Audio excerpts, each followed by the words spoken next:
are no more communicable diseases. Acum 35 de ani plănuiau să închidă departamentul de boli contagioase pentru că nu mai existau aceste boli.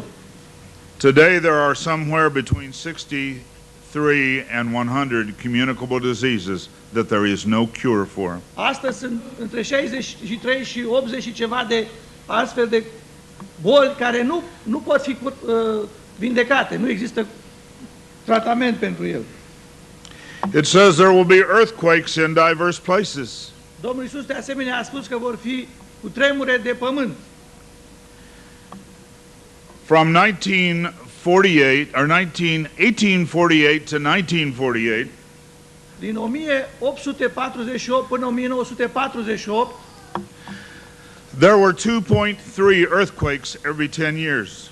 au fost 2,3 cutremure de pământ la fiecare 10 ani. In 1948, Israel became a nation. În 1948, statul Israel a devenit un stat independent și o națiune.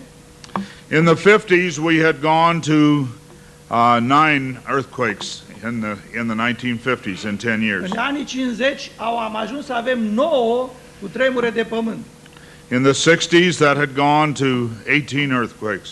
În anii 60 la 18 cutremure de pământ. In the 70s, it had become 56 earthquakes in 10 În years. anii 70 au ajuns la 56 de cutremure de pământ.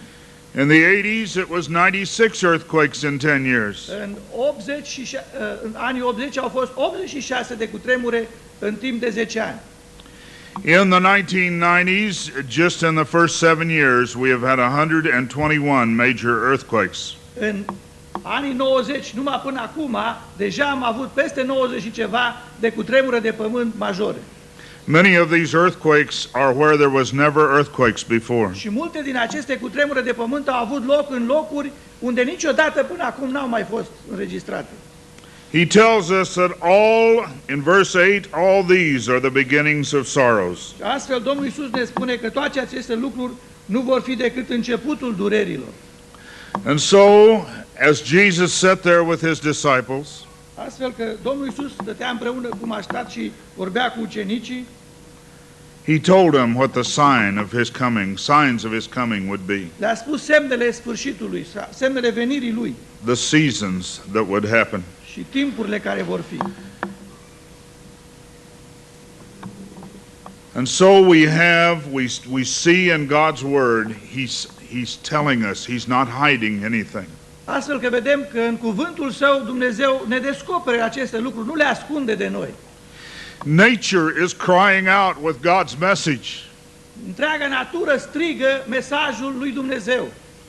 A society that's gone completely bad is crying out with God's message. Societatea, lumea în care trăim, care s-a depravat, s-a stricat, a ajuns rău, strigă mesajul lui Dumnezeu.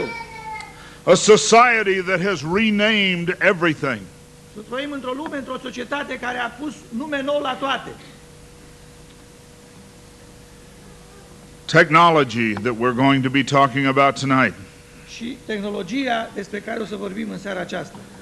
The technology was spoken about in God's word. Și această tehnologie, despre ea vorbește și despre ea cuvântul lui Dumnezeu. The things that you will see on the overheads are things that are happening today. Lucrurile care vor fi proiectate sunt lucruri care se întâmplă în zilele de astăzi. And so the technology tells us that the time is short. Astfel că și tehnologia ne arată că mai e puțină vreme. We also have the signs of the church. Avem de asemenea semnele în biserică. The church that has accepted every kind of teaching. Biserica care a ajuns să accepte orice fel de învățătură. The church that has moved away from God's word and moved to man's way. Biserica care s-a îndepărtat de cuvântul lui Dumnezeu și s-a alipit de cuvântul oamenilor. The church that wants to feel good, so they laugh a lot. Biserica care vrea să se simtă bine, să râdă mult. The church that worships with its soul, not with spirit and truth. Biserica care se închină cu spirit, dar nu în duh și în adevăr. He tells us in His Word how to worship Him. Dumnezeu ne arată în cuvântul Său cum trebuie să avem închinăciunea față de El. And He says in spirit and in truth. Și spune că trebuie să ne închinăm în duh și în adevăr. And so the church has gone the way of the world. Astfel că biserica a mers spre calea lumii. The church and the world walked far apart on the changing sands of time.